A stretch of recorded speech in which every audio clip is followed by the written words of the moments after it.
Hello, this is Amy O'Brien.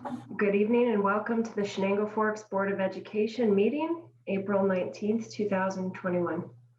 I have asked our Vice President, Lynn Lockwood, to facilitate tonight's meeting as I have a cough that is exacerbated by excessive speaking. Thank you, Lynn. Sorry. Aaron, can you do a roll call? Amy O'Brien. Here. Spiros Tomatoes. Here. Mary Collins. Here. Michael Vavra. Here. And Lynn Lockwood. Here. We have a quorum. And I lost my little cheat sheet, so do we do the pledge now? No, not yet. I do my part and then you do the pledge. Okay. You call the meeting to order, Lynn. I call the meeting to order. I, Erin McMullen, Board Clerk, have confirmed with Council that this meeting is being held in compliance with Executive Order 202.1 issued by Governor Andrew M. Cuomo on March 12, 2020. The Executive Order suspends Article 7 of the Public Officers Law to the extent necessary to permit any public body to meet and take any action authorized by law without permitting in public, in-person access to meetings and authorizing such meetings to be held remotely by conference call or similar service. This meeting is being held remotely via Zoom virtual meeting software. The public has the ability to view or listen to this meeting live via the Zoom app, web browser, and/or by telephone. This meeting is being recorded and will be transcribed at a later date. We all stand for the pledge. I pledge allegiance to the flag of the United States of America and to the republic for which it stands, one nation, under God, indivisible, with liberty and justice for all.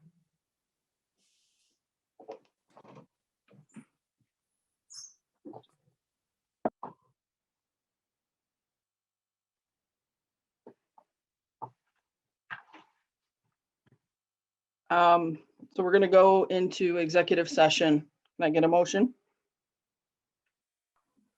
Motion. Oh, go ahead. Sorry.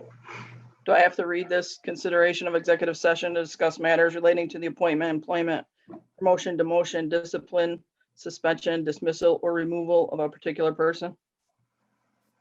Yes. Yes. So motion by Spiros. Do we have a second? Second. All in favor?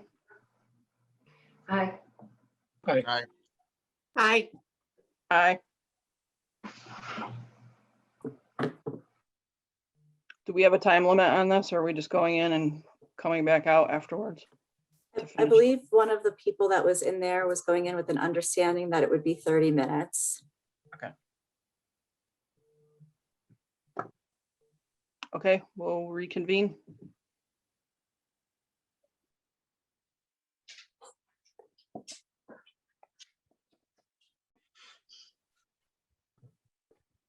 Y'all back? Okay, agenda item 3.1, superintendent's report. Joe, you're muted. Sorry about that, guys.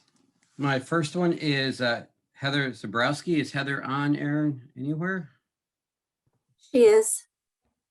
Excellent. Heather would like to address the board directly, and I told her that's not a problem at all. She has requests for transportation. So I told her I'd put her in my superintendent's report and she could speak directly to the board. Heather, can you hear me? Yes, I can. Can you hear me okay? Yes, I can. Go ahead, Heather. Okay, thank you. Thank you, Dr. Peck, for arranging the presentation. I appreciate the opportunity, and to the board for considering the transportation request. This evening, I would like to present a request for half-day pre-K students to be provided the option for midday transportation between Chenango Forks Elementary School and the BC Center at SUNY Broome Community College. This would allow for families with working parents to have the option of enrolling their child in the half-day pre-K program at CFE while having childcare for the other half of the day by a local and actually the closest licensed childcare center. For those of you unfamiliar with the BC Center, it is a local licensed childcare center located on the SUNY Broome campus. They've been operating for over 30 years and have provided childcare services for up to 50 children at a time. Historically, they've provided services to only faculty, staff, and students of SUNY Broome, but the center did expand the number of spaces to community members about 15 years ago. And my husband and I have been blessed with the quality care and education for our two daughters and are truly grateful for the investment that the college has made, not only for their immediate need, but also for our community. While CFE transports pre-K students to their home or to other at-home daycare providers within the district, there's no licensed childcare center within our district lines. The BC Center is actually the closest licensed childcare center to our district. From my calculation, the BC Center is approximately 3 miles outside of Chenango Fork District lines and about 5.9, about 6 miles away from the elementary school. After speaking with Mr. McDermott, the Director of Transportation for Chenango Forks, who was very helpful in trying to answer my questions and educating me on the rules, the request was ultimately denied based on our current practices and the guidance outlined by the New York State Education Department, which only allows for transportation within district lines according to School Law Section 57.8. At the recommendation of Dr. Peck, as well as the encouragement after my conversation with the New York State Education Department, I wanted to present the question to the Board of Education here tonight for consideration of the exception in support of our youngest learners. As my husband and I prepare for our second daughter starting kindergarten, not this September, but the next September, we now have the experience and understanding of just how important the pre-K transition can be for many children. I'm sure this group is very familiar with the importance of early childhood and the pre-K program. Honestly, I'm basing that on the understanding that you kept the pre-K program open even during pandemic. Not only do parents and the school value the education of these young learners, but there's also attention being gained at the state level as well. In an effort to send children to Forks pre-K, I've watched local families struggle with piecing together childcare for their children or sacrificing career opportunities in order to provide childcare. Not only do my husband and I need quality, reliable education and childcare for our daughter, but I see firsthand through my profession the importance of childcare on our working families, which ultimately impacts our community and overall economy. While the school itself is not childcare, it's a critical part of our children's well-being and has a significant impact on our family's ability and options to work and send their children to pre-K, therefore a significant impact on our community. Allowing parents to send their children to the BC Center for a half day while being transported to the CFE pre-K program would provide stable, reliable, high quality care for these young learners in a setting that is geared specifically to their age group. I want to emphasize that I'm not requesting the board to change a broad change for the board to make to the transportation requirements, but rather a small change to address one specific area. As a district, we have the resources for our school age children covered by the Hearts and Hands program, which is a before and after school program, as you know, that supports working parents in providing after school care. I believe that this opportunity for transportation allows families to be supported in the pre-K in the same sense. I've spoken with the director, Pam Holland, at the BC Center, and she's very supportive of coordinating with CFE to support more families with childcare flexibility.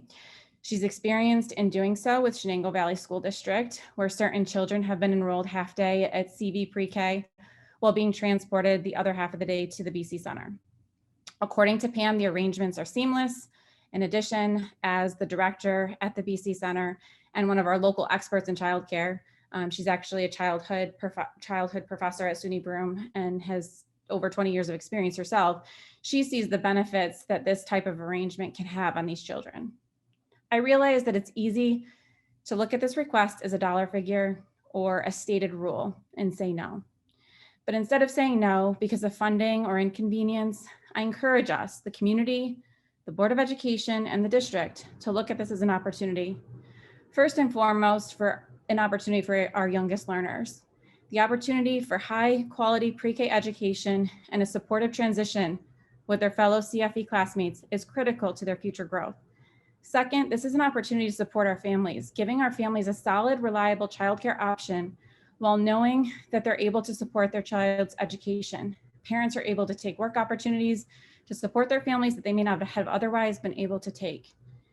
And third, even if you don't have a child going to pre-K or don't know a family impacted, I encourage you to look at this as an opportunity for our community. An investment in our education system supports our community. One small step to attract families to our area and demonstrate our district's commitment to education. Whether we like it or not, we are compared to other districts. And when families are looking to purchase a home and set up their future, we want to attract families who value education for their children and in turn be able to support their needs of the families and the children. And I can't think of a better way to do this than partnering with our local community college. Overall, this is a step towards further investment in our youngest learners, which is critical to their families, critical to their futures, and our community. So I thank you again for your time this evening, and I certainly welcome any questions.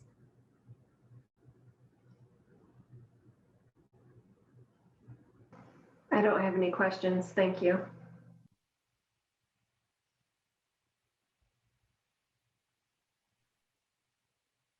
Oh, you're muted again.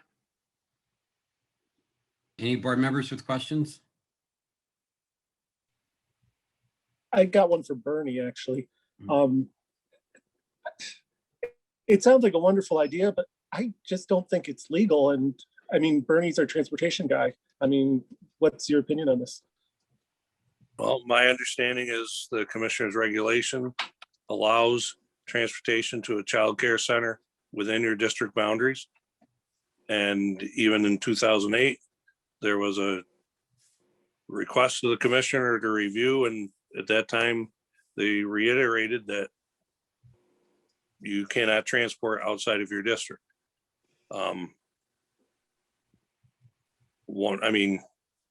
Some thoughts is, can they set up a satellite in the district providing childcare as part of their program? But I mean, Chenango Valley transports because it's in their district.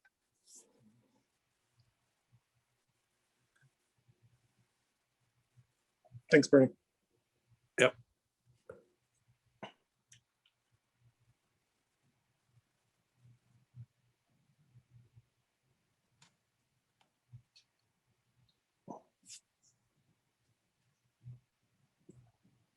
Dr. Peck, we're still under your report.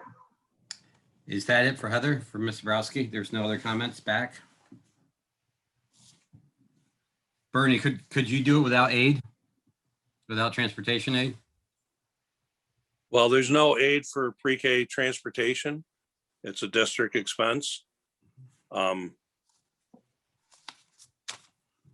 So we don't get reimbursed for that transportation. I question whether you could allow an exception to the commissioner's regulations and only allow that location, but I don't know. I guess we'd need to get legal advice if you're looking at going against commissioner regulations. Is this something that the Board of Education would be supportive of looking into further? I mean, when I spoke to the New York State Department of Education, they insisted that I needed to address the Board of Education. You know, I would be in favor of looking into it from multiple angles, legally from our district transporting out, with the shared expense for, you know, with BC Center, also looking at working out something where they come to us to pick up the students. I'd be open to investigating further and not just dropping it right here. I support that as well. Do I? Okay.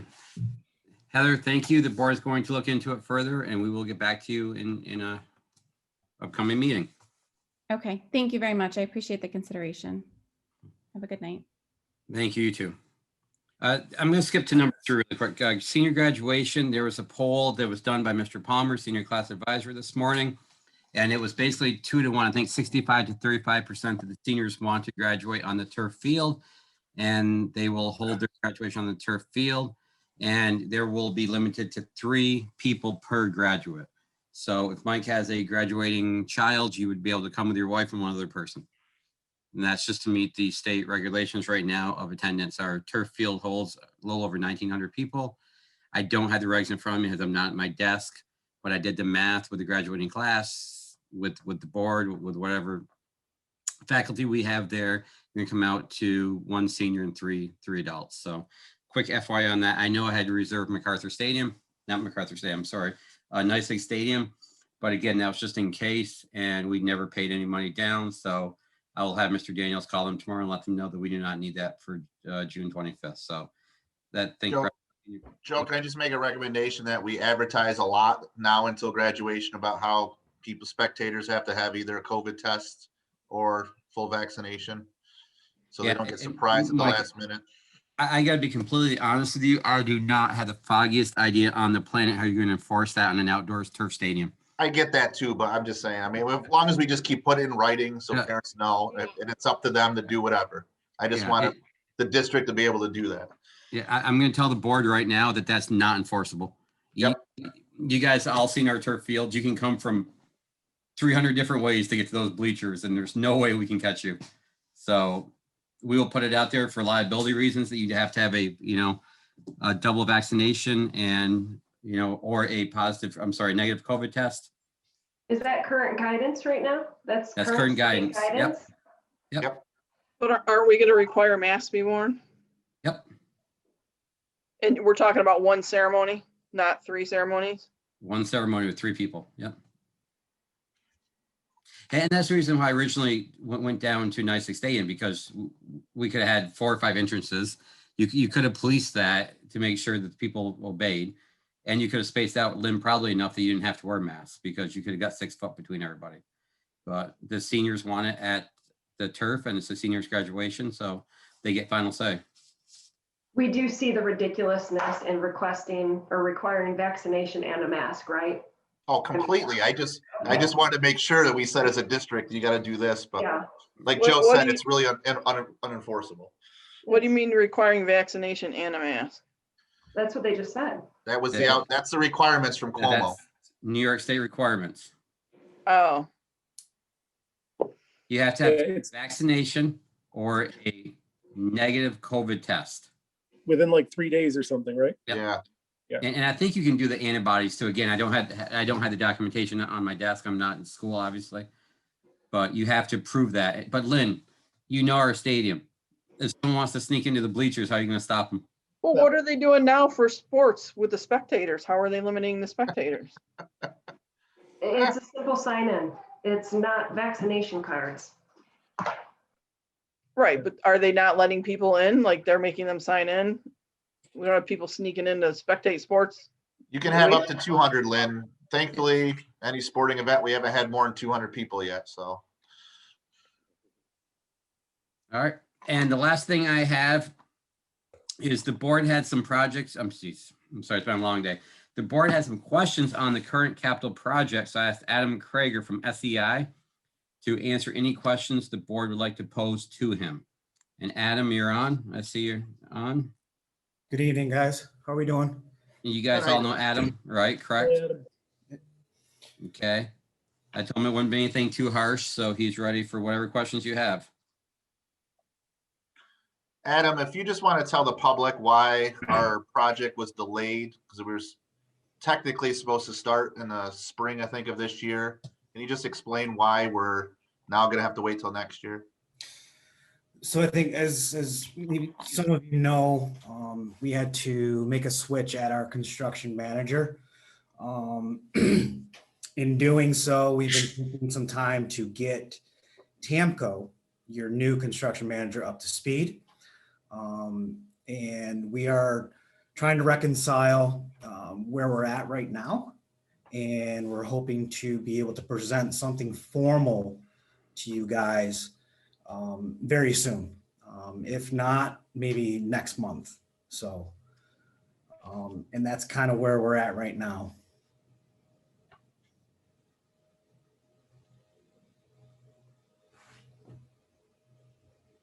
So is there any other reason then, Adam, why the state, is it because is it because of COVID and then they're behind on bids, why we can't start breaking ground until next spring? I mean, COVID has played a part, guys. The prices are out of control in the construction industry. I can't say that we're delayed at the state level. However, we still are waiting on the project manager for this project to sign off on that. I can easily touch base with Jamie Byron and see where we stand with that. And I think what we really want to do is just get our numbers together and just have a formal presentation to you guys.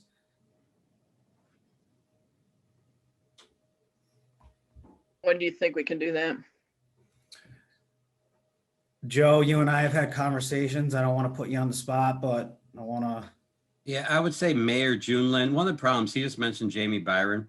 Roseanne Groff was the person that they had there initially okayed this project. She has since moved on and Jamie's taken over. So we are running into some problems with Jamie and getting stuff done at the state ed level. So that's one thing that's actually held up a little bit that Adam kind of alluded to a little bit. I'm thinking end of May, beginning of June, we can get a presentation for the board. Okay. Thank you, Adam. You're welcome, guys.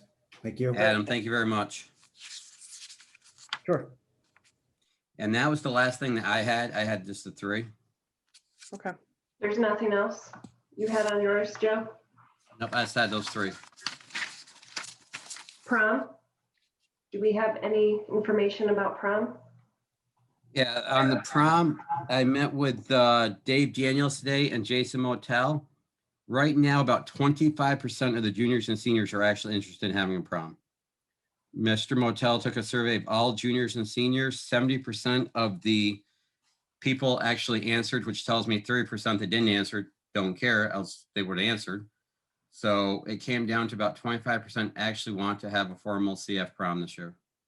So in talking with Jason, he really doesn't know what direction to go. He doesn't want to disappoint the 25%, but the cost of tickets would be so astronomical to cover the venue and the DJ and everything. It just doesn't seem feasible to have a prom this year under current circumstances. It's because of the COVID regulations. Exactly. Yep, 100%. I mean, if you read, they're insane. You got to be masked. You got people at your own table. Then when you dance, you got to be in pods with people at your own table. Again, it's just, and I don't think the kids just want to go through it. The only issue that I'd be afraid of is like, you know, and I almost hate to say it because I don't want to give anybody ideas, but like the kids have some sort of unprom or something and wind up like some massive drinking party somewhere in a cornfield or something, because that's something that would have happened in the past, you know, or, you know, something that isn't chaperoned. That would be my concern, because boy, you know, losing 2 proms in a row, these are memories they don't get back. But the regulations are brutal. I absolutely agree.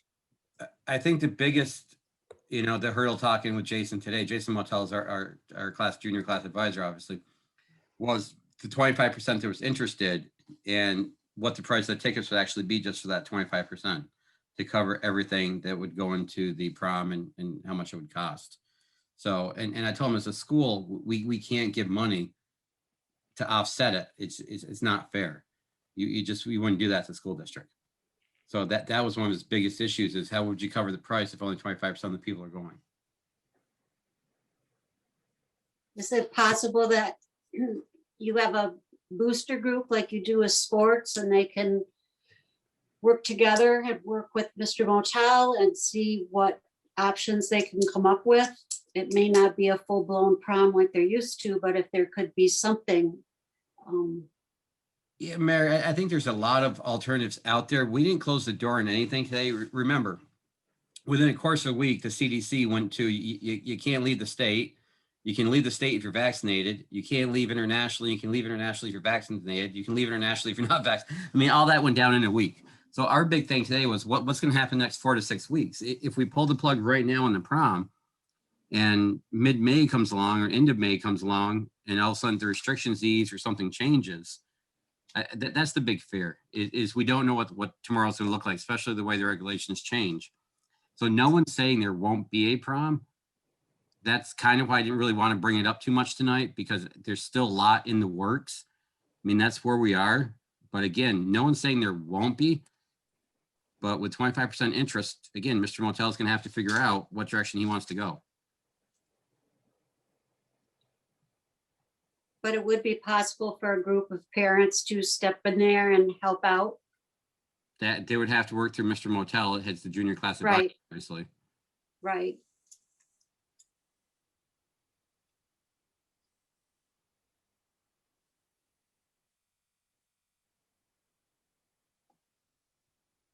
Any other comments? Okay. 3.2 board report.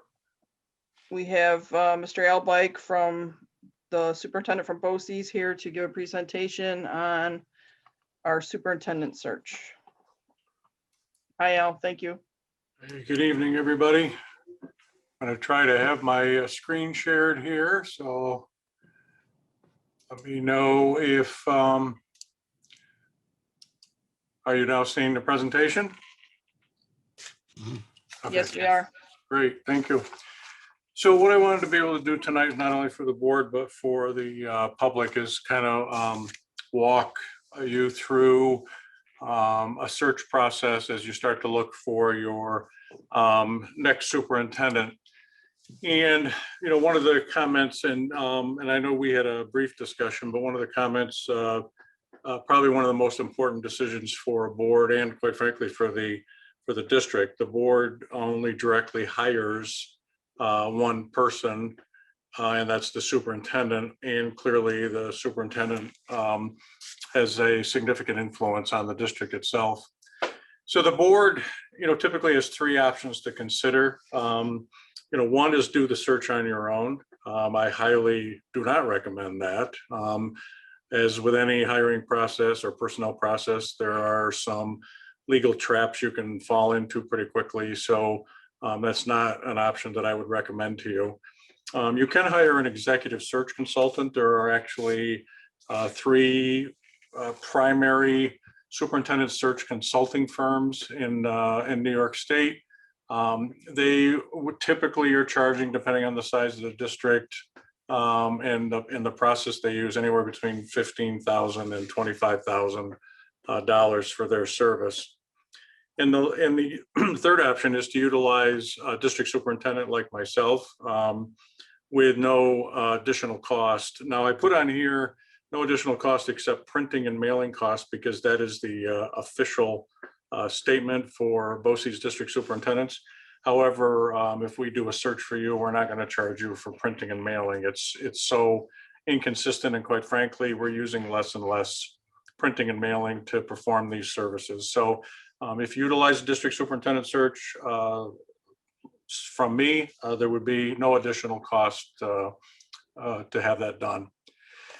From a board responsibility standpoint, you know, one of the key things is to have a conversation about what characteristics are critical. And while, you know, I put on here, you know, over 80% of the searches I've done, those characteristics are developed in conjunction with the search consultant and the board. One of the messages that I've heard from you is that you really would like to pursue input from your constituent groups in the community. And I have done on numerous occasions online survey district-wide that would be very short, easy for someone to fill out. And it would, you know, and ask, the primary question would be, what are the most important personal and professional characteristics that should be sought in the new person, in the new superintendent? So if the board decides that is something they'd like to do, we would leave it out there for a little bit of time. We'd gather the results, and then I would present the results to the board for input as you decide what characteristics you'd like to have in your advertisement when you advertise the position. I put an objective to have the survey completed by the end of the May, and I just put a little bit of extra time in there to actually get to a decision point that yes, you want a survey, and B, what should it actually contain. some of the things that you have additional as responsibilities is, and I just want to point out for your consideration and just point out to the community is, if you have internal candidates that might apply for this position, that can have an effect on the applicant pool and the process. There's options and different ways to do something if it includes internal candidates. If you feel at some point that you do have those candidates, then we can talk about, some other options and paths that we can follow. When I say it affects the applicant pool, whether it is a true statement or not, many external applicants view it as a signal that if there's an internal applicant, that internal applicants have some edge over them, and you might see less people apply for the job. However, boards that do have internal candidates will often say, yes, we do, but we'd still like to do a complete search process, because even though we think we have some folks that might apply for the position, we'd clearly like to vet them against all applicants. Do you need an interim? Based on the time frame that we're talking about here, I think the answer to that is yes. It's already mid-April and we really haven't started anything. And I know Dr. Peck is leaving at the end of the school year. So you are likely going to need an interim. Once again, you can decide to have someone within your district be your interim. You can ask me to look for retired superintendents to be an interim. I will tell you that they are few and far between right now. There are not a lot of retired superintendents who are chomping at the bit to go in and lead a school district in the midst of the COVID era, especially since they have not been up to speed on all the rules and regulations associated with it. The board will talk about how you want to use focus groups, whether in focus groups, I mean committees of staff. Do you want to use the community? When do you want to use them? Those are things that I would work out with the board. I know that you've mentioned that you do want to get input from folks. If you decide to use focus groups or committees, I typically recommend that you only look at doing those for finalists, not for people that you interview in a first round. The reason being that it takes up a lot of time and commitment for the committees, and it's probably not necessary to have them focused on your first round of larger group, but have them more honed in on the finalists that you might have. If you have 2 or 3 finalists, then involve the community and the committee groups that you might decide to have.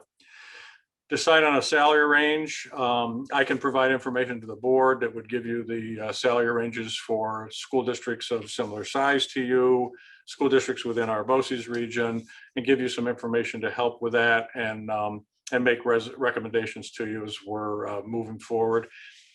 Decide if residency is a requirement. I will say that more and more that is not a strict requirement.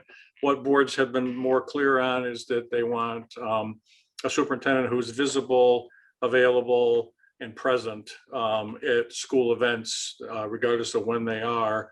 And in a community like this, for example, if you had someone apply for your superintendency and they came from an adjacent school district or another school district within this BOCES region, I'm guessing you would not ask somebody from Johnson City or Vestal to move to Chenango Forks to take the position.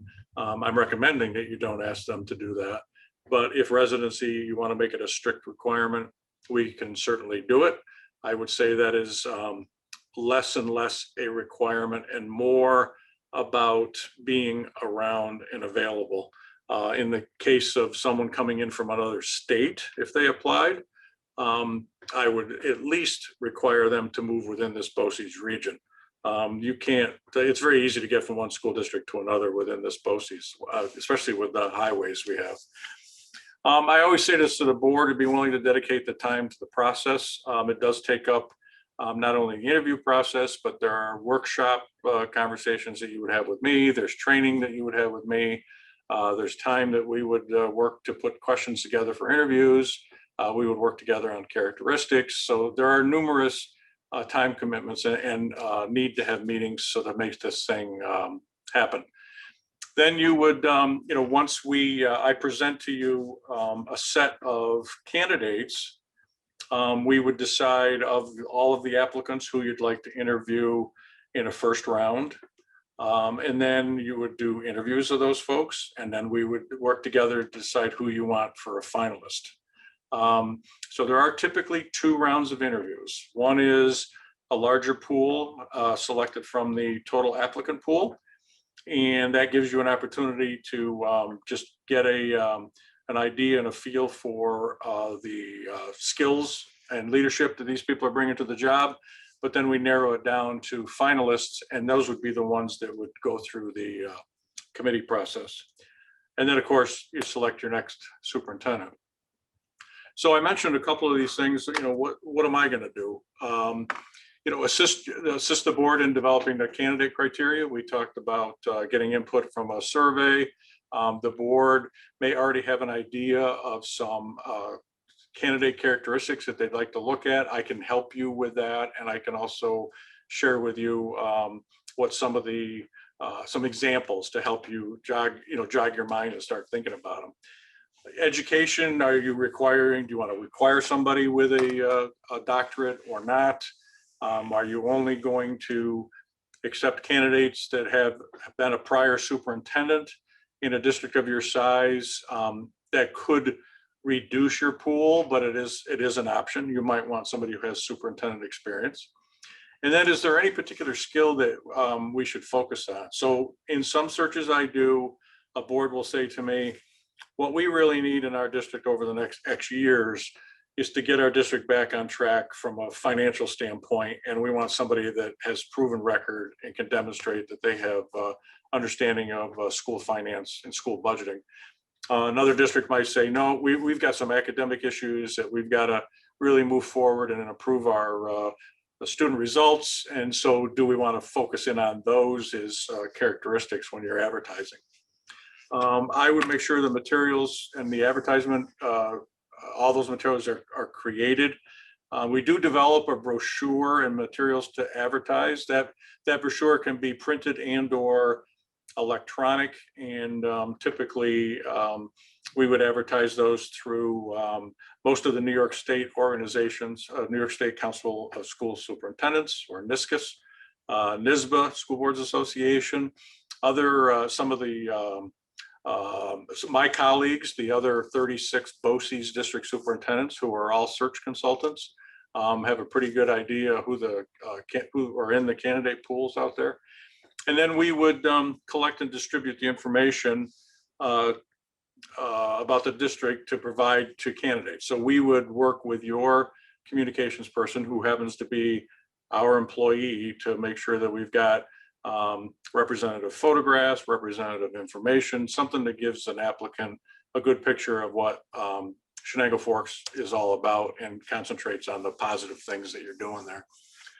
So when the applications come in, I would do screening interviews of all candidates. They right now are still being done virtually. But if let's say that 20 people apply for the job, I will talk to all 20 of them unless a candidate applies who does not have a suitable credential. I have had candidates apply who don't have the required SDL certificate to be a school district leader, and I won't spend time interviewing them, but the rest of them that are qualified, I will do screening interviews on. Then I would sit down with the board and give you materials. I would give you the application, the resume, some of the information that we got from the candidate, and then my notes and feedback from my screening interviews. We would actually sit down, go through them candidate by candidate, and we would decide of the 20 applicants, again, who do you want to interview in a first round? You could probably narrow it down to 6 or less pretty easily just by looking at their files. Reference checking is done by the consultant only. I put that on there as kind of a requirement of the process. And one of the reasons for this is, again, goes back to legal liability, and also it's protecting you and it's protecting the candidates. What makes it very unruly to manage is if all of a sudden somebody thinks they know somebody who works in the district that the candidate's applying from, and they start making phone calls to people, it gets a little bit out of hand very quickly and can cause some problems, not only for the applicants, but can also cause some problems for you. So I will do the reference checking, and I can assure you I check much deeper than just the reference letters that somebody gives me in their application. And as I mentioned, every one of the 37 BOCES district superintendents are search consultants. So many times candidates that apply have been in another search, and I can certainly get their feedback and information as well. So then I'd work with you to identify the candidates for the first round, as I mentioned. If you decide you're going to use committees for the finalists, I would do a training session with those committees to take them through what their role is, what their role isn't, help them with questions, help them get prepared for the committee interviews. One of the things I do tell committees is that the final decision is the board's decision, that the board is not asking a committee to rank the applicants, 1 through 5 or 1 through 3 or whatever, that the board is looking for feedback on the strengths of the candidate, any concerns or weaknesses of the candidate, and is the candidate a good fit for the school district, and then any other comments. And after they do their interviews, they fill out a report, and that report comes to the board, and you will have it in your hands before you sit down to interview that finalist in your last round of interviews. So you'll have some feedback to look at that might help guide your questions. And I would go through that feedback with you before your final interview. I help the board with interview questions, logistics, where you're going to have the interviews. Are they going to be in person? Are they going to be virtual? If we're at the stage, and we probably are not going to be, it's always nice. It was always nice to have a candidate spend a full day in a school district, get a chance to tour buildings, have lunch with the students. Just not possible in today's environment, but we would work out logistics that works best for the boards and help you with your selection. The time schedule, and this is all hypothetical and intentionally I didn't put dates on here except at the beginning and the end, because things can be modified after we have an opportunity to meet and go through a workshop with, and I provide the board a little bit more, training, if you will, and we could work out a schedule. But I put tonight's date on here. If you're going to do a survey, I said we'd probably want to get it out, post it, leave time for people to respond to it. Needing to get the brochure, or at least the content of the brochure, out and distributed, and then send a vacancy announcement out that basically says the Chenango Forks School District is now accepting applications for this job. So what you can see, we're talking the very end of April, when that, and first part of May when that happens. I put 4 weeks for applications for applicants to submit. Historically, we used to do 4 to 6 weeks, only because of, applicants they might be current sitting superintendents. They're certainly in administrative positions, and we're giving them time to prepare all of the materials they need to send to us, their resume, transcripts, certificates, get references, do all that. And I put a 4-week time frame on there. And I will tell you, even with the stretching out to 4 weeks, a lot of the applications come in the final week. The reference checking, the preliminary interviews that I would do, and getting a point where I could give you a list of candidates to sit down and meet with you. I put 3 to 4 weeks.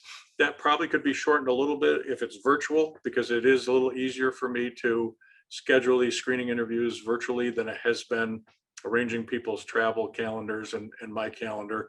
So that could be shortened a little bit. First round of interviews, this is where your time commitment starts to come in. So if you were going to interview, let's just say for grins, you were going to interview 6 candidates in your first round, I would never recommend that you do more than 2 in a night, because you're talking an hour plus, maybe an hour and a half. So if you did that, that would be 3 nights that the board would have to dedicate to interviewing 6 first round candidates. Now, who knows? We may not have enough applicants to need you to interview 6 in the first round, but I put that up there as an example. Then final interviews, after you've interviewed those first group and we sit down together and we go through all of the interviews you've had, then of those first round interviews you did, we would narrow it down to 2 or 3 for finalists. What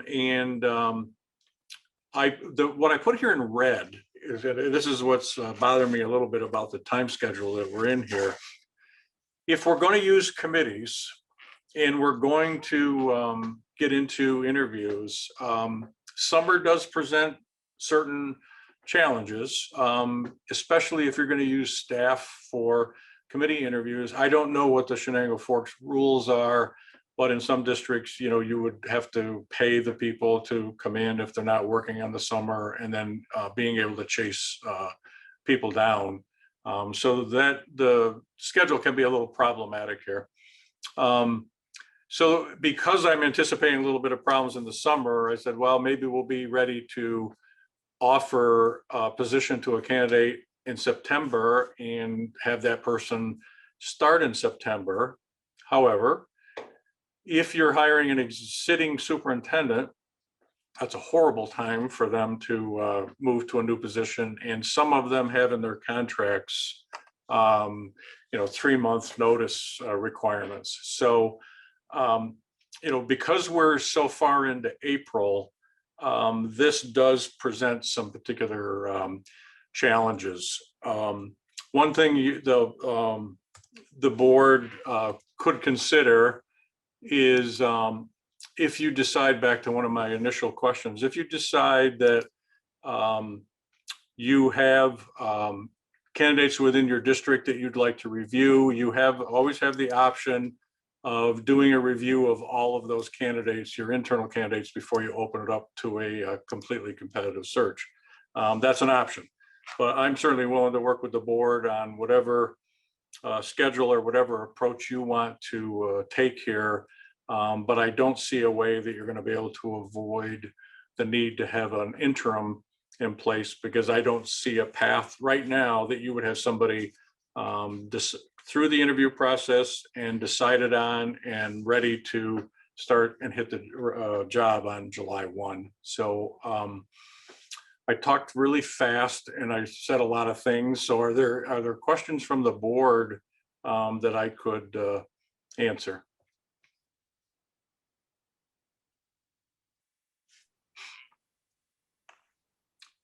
I either put you to sleep or I did a really good job, one of the two, or both, maybe You both. did a great job. It was very thorough. Thank you. I don't know your, well, I guess I'll leave it up to you as the board, what step we want to take next. I know that we've had a conversation that we really need to probably get together for more of a workshop type of environment, because there are just so many specifics that we'll have to work through. And that will be more telling to us in terms of what path you decide to take as a board. And I'm willing to work with you in any way that you want. The good news is the other search that I was in the midst of is over. So at least that does not become a calendar conflict for me. So I'll work with you in any way I can. You have a workshop scheduled for Wednesday, correct? Yes. Yeah. Yes. Yep. You won't make me wait an hour and 45 minutes for that, will you? No, we won't. Sorry. Okay. I know you found out I was free and then you figured out it was okay. I'm kidding. I'm joking. Well, we thank you for your input and your Best presentation. bargain in education, Al. Definitely. Yeah, right. Well, very good. I look forward to working with you guys. And unless Did you want to? Yeah, sorry. I'm sorry. Did you want to open up to questions from the public? I'm willing to do that if you'd like to do that. Let's give it a 15-minute block Okay. Anyone wishing to speak, they can raise their hand and Aaron will let you in.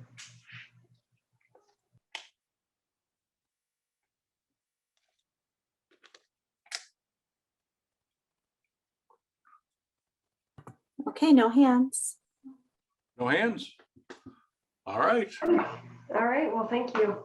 All right, thank you. If anything comes up after the meeting or you need me to follow up on anything, just let me know. And I will, unless you're gonna require me to stay for the rest of your meeting, I'm gonna say goodnight.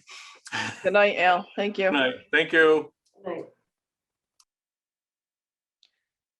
Okay, the next item on the board report is emails. We had one email inquiring about the pool project, which we've already addressed. Is there any other emails anyone received?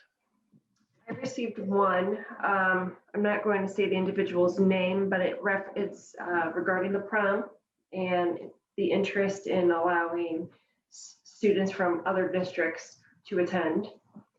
And I just want to read one excerpt from her email. Athletes are currently able to compete in contact sports like football, basketball, and wrestling against other teams from other schools. Measures have been put in place to ensure everyone's safety.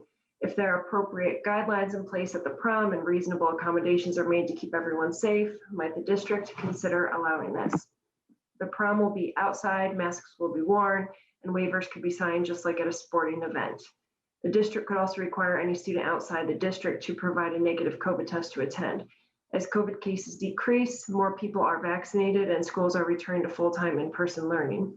I urge the board and the administrative team to consider this prospect. Thank you for your time and consideration.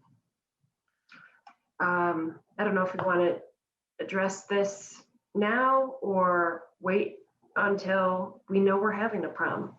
Yeah, I think with all the unknowns, we should wait personally. Everyone agrees? Mary, are you nodding your head? Okay, very good. And we plan to keep that email placeholder under board report every month. So minimally we can address emails received. Okay. 3.3 budget presentation by Mark Petrino.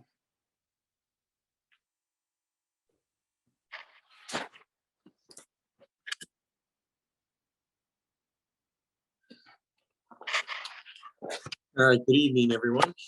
Welcome to the 2021-22 budget presentation. Next slide.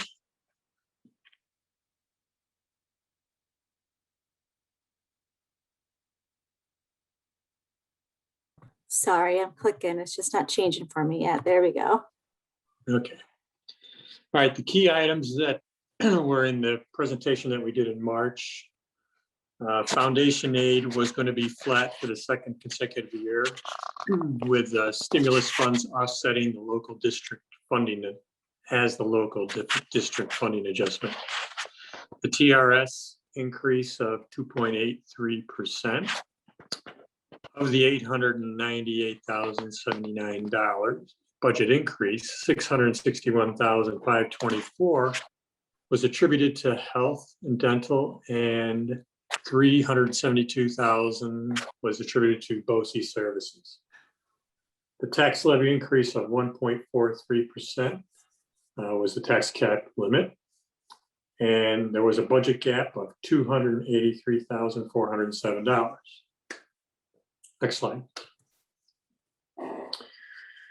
As you can see, here's a listing of those projected expenditures from the March presentation. You'll see where the majority of the there was deficits or decreases in all except instructional salaries and the BOCES expenses. Next.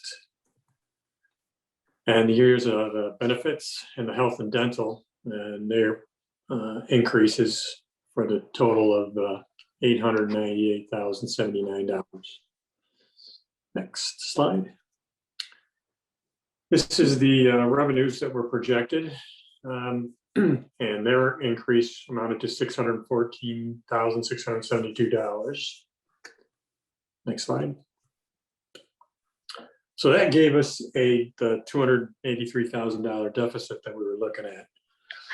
Since that time, the state has passed the budget, and things were a lot better than what the governor was proposing in January.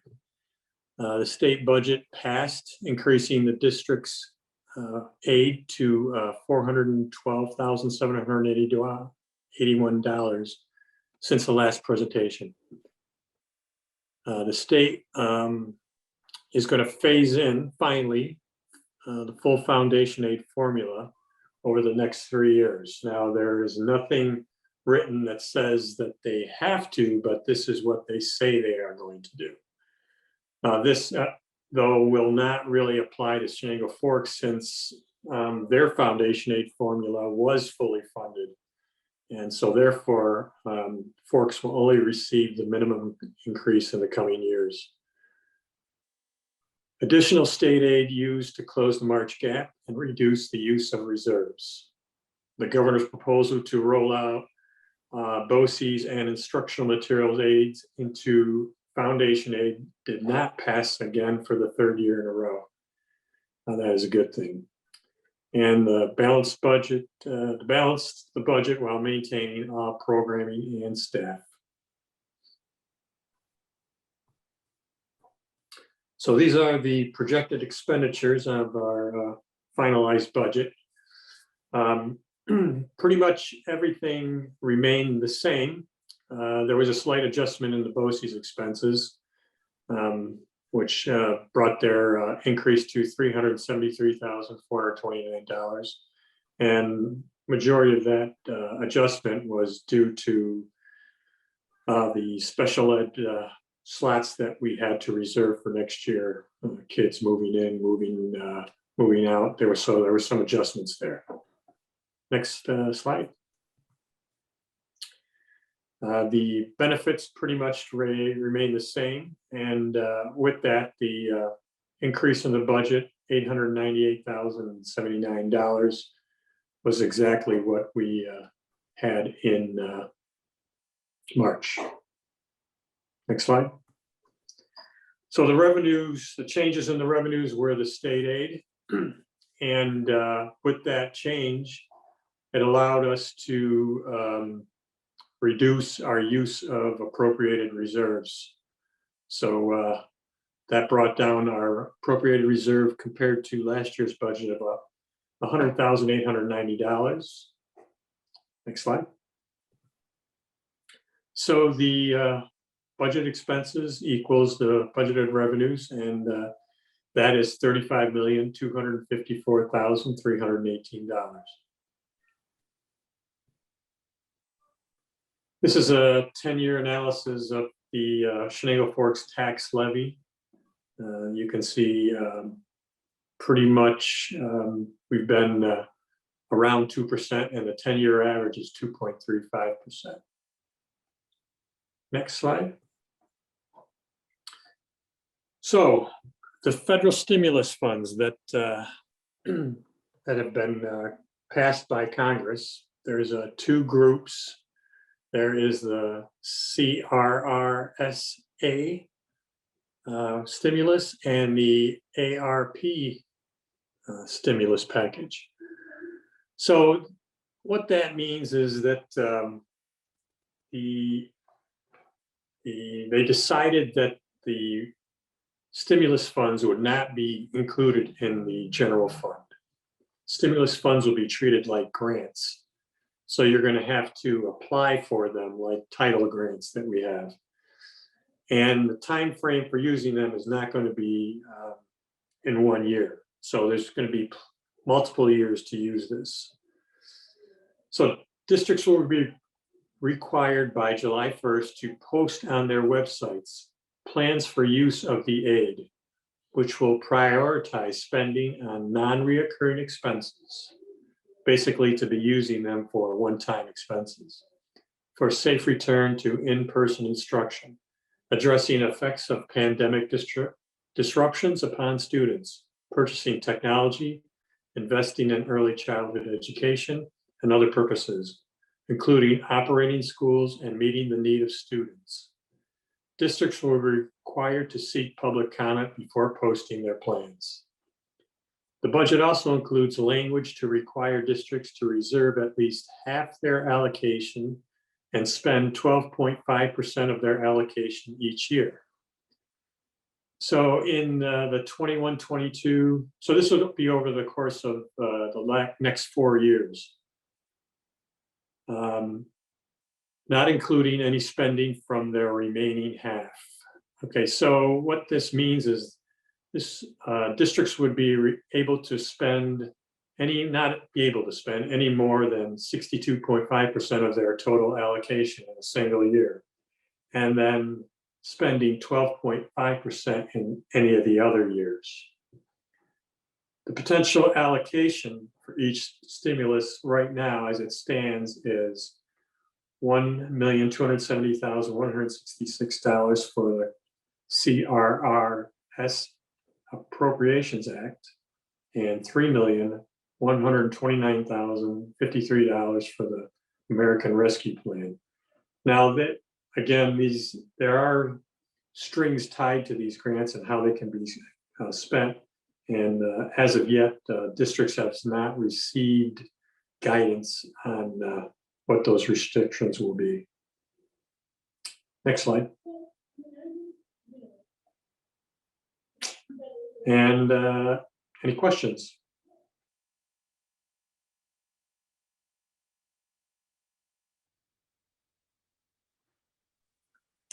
Okay, thank you. Thank you, Mark.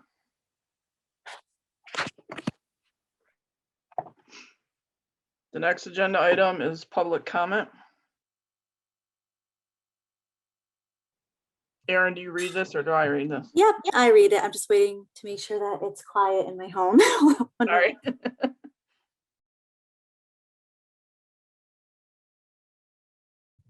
This is as quiet as it's going to get. Okay.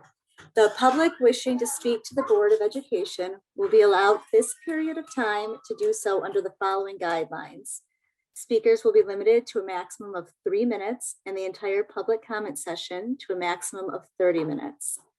Speakers are requested to raise their hand and state their name when chosen to speak. They will be called on in order with everyone having one chance to speak.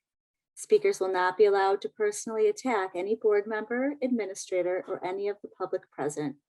Also, no comments by the speakers will be permitted that deal with executive session subjects, such as individual personnel matters, discipline issues pertaining to specific individuals, including students, and speakers will not be allowed to read letters.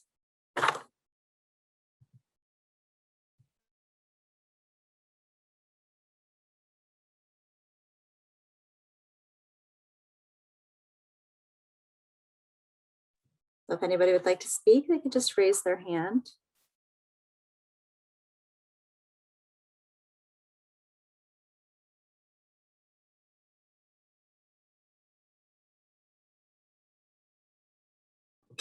Okay, we do not have any hands raised. Okay.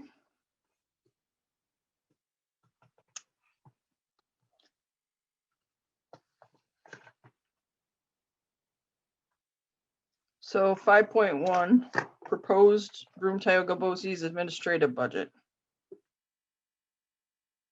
A motion to approve the administrative budget of the Broome Tioga Board of Cooperative Education Services in the amount of $3,245,861 as attached.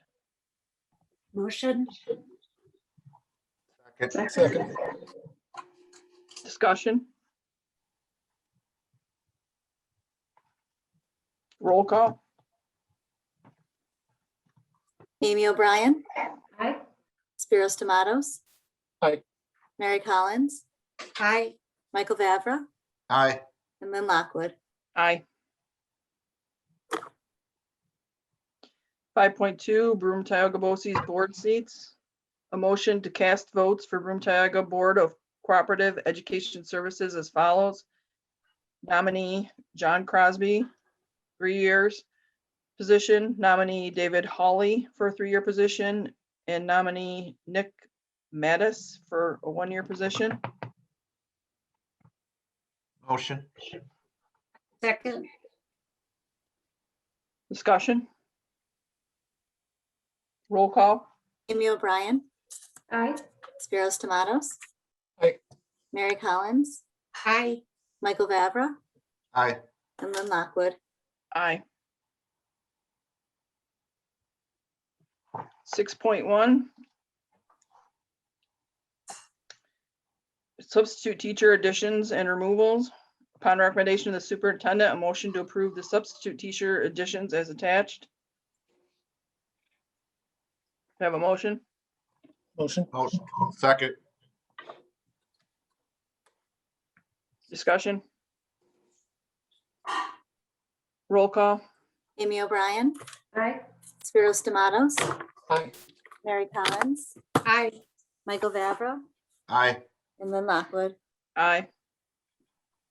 6.2 personnel changes. Upon recommendation of the superintendent, a motion to approve the personnel changes as attached. Motion? motion, Motion. Second. Discussion? Roll call. Amy O'Brien, Aye. Spiros Tomatoes, Aye. Mary Collins, aye, Michael Vavra, Aye. and Lynn Lockwood. Aye. 6.3 spring coaches. Upon recommendation of the superintendent, a motion to approve the 2021 spring coaches as attached. Motion. Second. Discussion? Roll call. Amy O'Brien, Aye. Spiros Tomatoes, Aye. Mary Collins, aye, Michael Vavra, Aye. and Lynn Lockwood. Aye. Are we doing all of the next together or separately? All separately or together? Gotta We do just need this, 6.4 first. I'm sorry, what? 6.4 and then the appointments. Is 6.4 on your agenda? It was added late. Bring volunteers, Lynn. Oh. I thought it was, no, it's not. Okay, I'll read this one. Upon recommendation of the superintendent, a motion to approve the 2021 spring volunteers. Motion. Motion. Second. Discussion? Well, I didn't even get to look at this. Can we pop it up? Or let me look at it real quick. Volunteers. Yeah. no, just,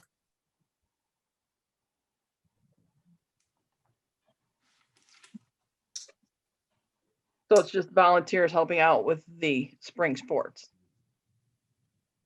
Yes. Okay. Then Lynn, you can do the appointments for tenure together.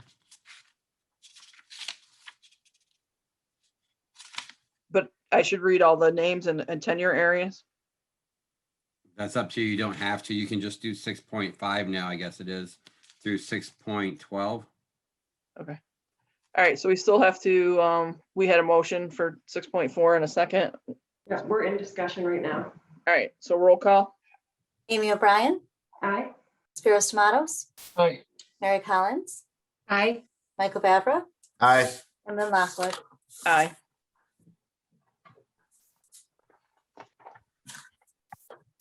So Lynn, can you 6.5, do, I'm sorry. I'm sorry, go ahead. No, I was just gonna suggest, how about reading each person and their tenure area rather than everything listed? Does that make sense? Yeah. Acknowledging each name? Okay. So do a consent for 6.5 to 6.12 and then do that in the discussion. You can acknowledge everyone. Okay. A motion to approve.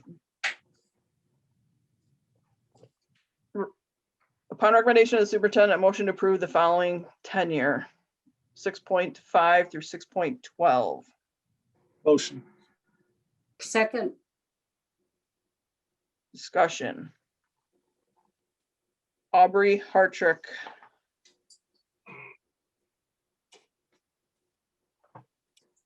I don't see, where does it say what? Oh, School here. counseling and guidance. School counseling and guidance. Gabriel Bennett, school counseling and guidance.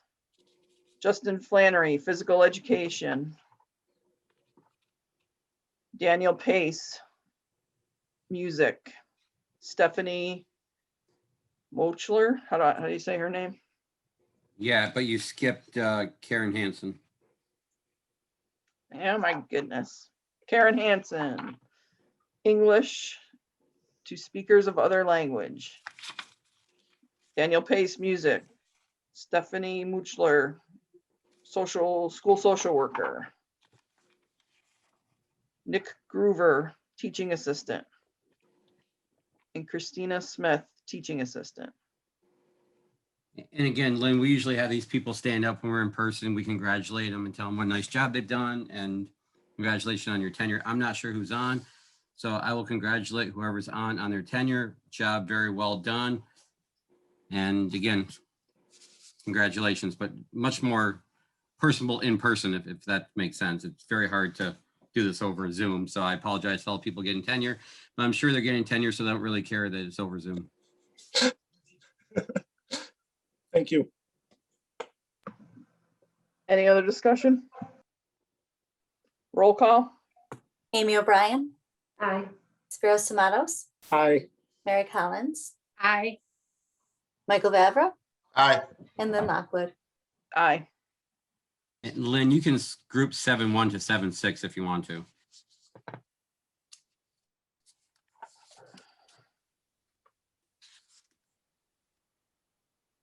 Okay.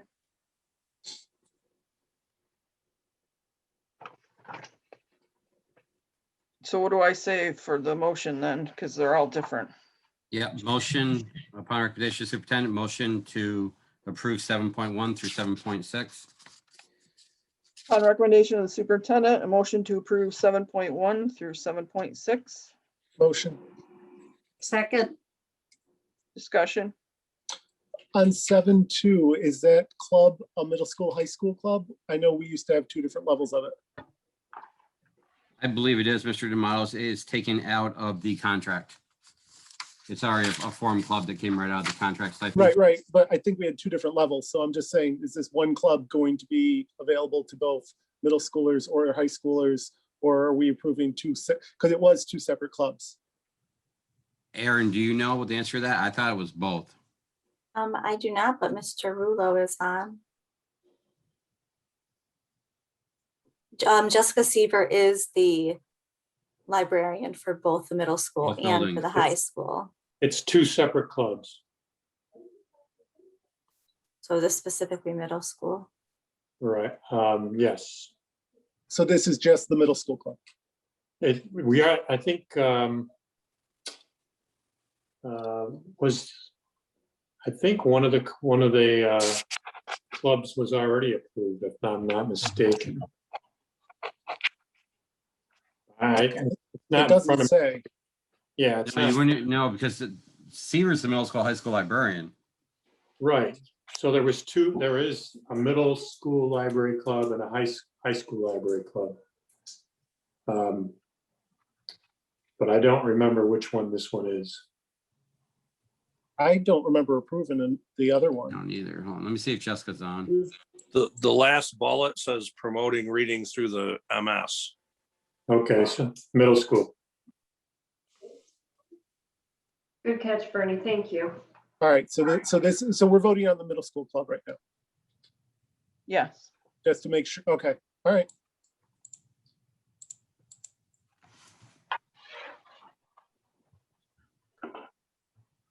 Any other discussion?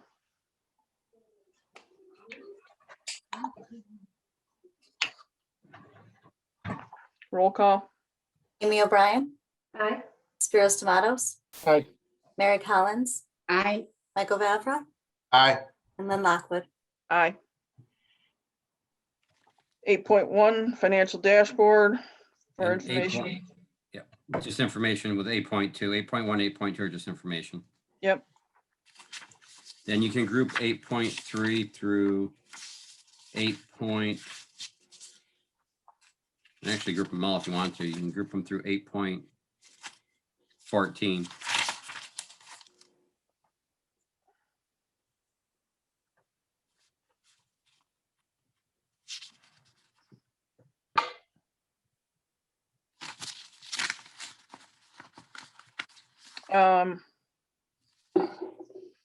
Can we highlight, well, all right. A motion to approve 8.3 to 8.14. And yep. Motion. Second. Discussion. 8.9 is the Visions Loves Educator Award, which was awarded to the CFTV Student Broadcasting for the amount of $261.92. Mm-hmm. And we also accepted a donation from, or 8.10 is from Dr. Douglas Green in the amount of $3,024.24 to be used for construction of a 9-hole disc golf course for the use of the district's physical education classes and the community in general. Do we know where we're going to be putting that?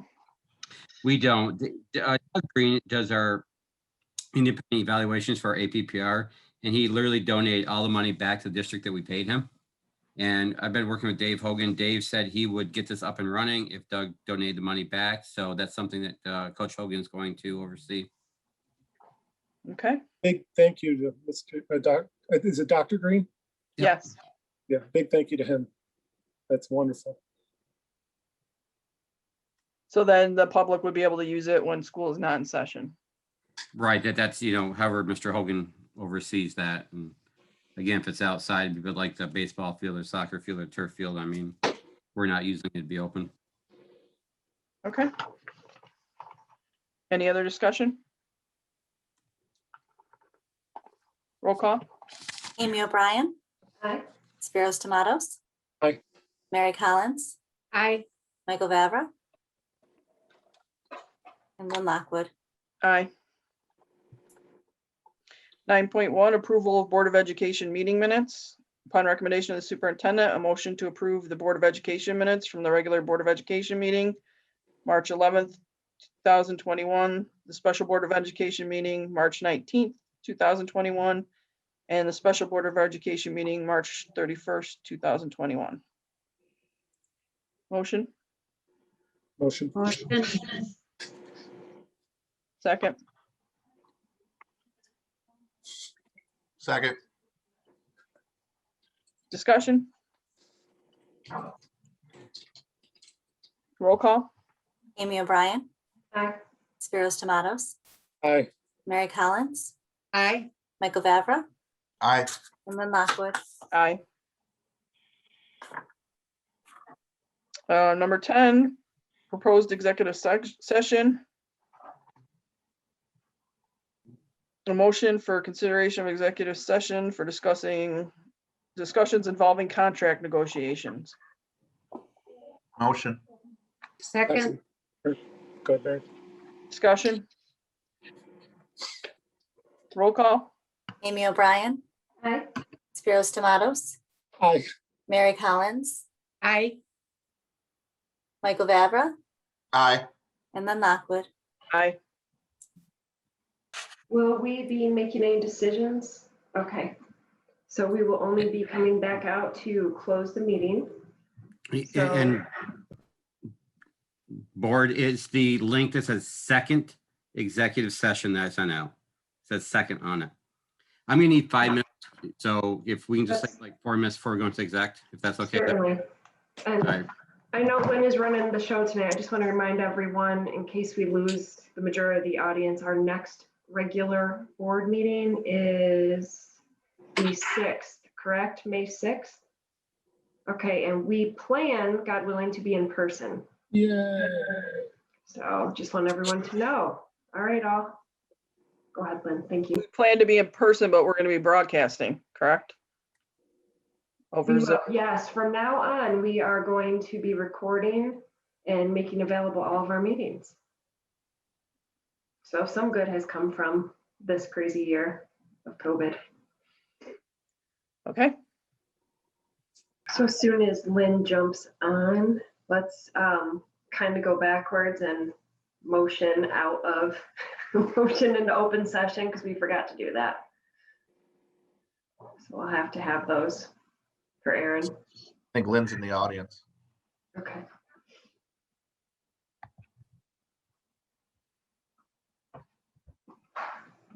Yes, she is.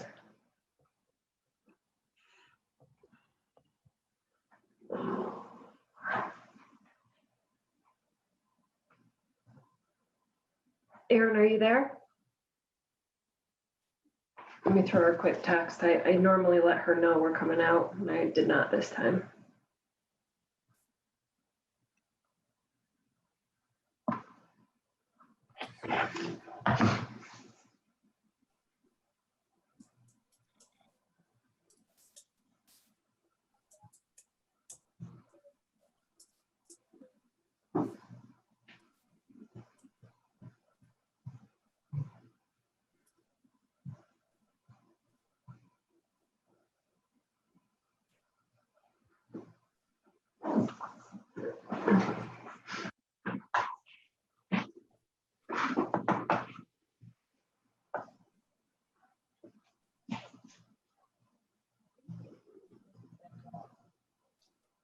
Great, we're all here.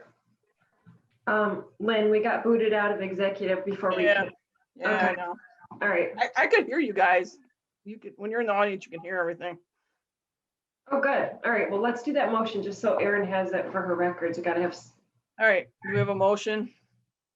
Motion. Second. Discussion? Roll call. Amy O'Brien, Aye. Spiros Tomatoes, Aye. Mary Collins, Aye. Michael Vavra, Aye.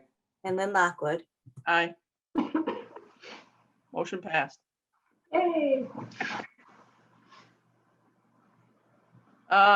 Motion to end. Motion. Let's go eat. Adjourn. Motion to adjourn the meeting. Motion. Second. Discussion? Roll call. Amy O'Brien, Aye. Spiros Tomatoes, Aye. Mary Collins, Aye. Michael Vavra, Aye. and Lynn Lockwood. Aye. Thank you and good night. Aye. Good Good night. Good night.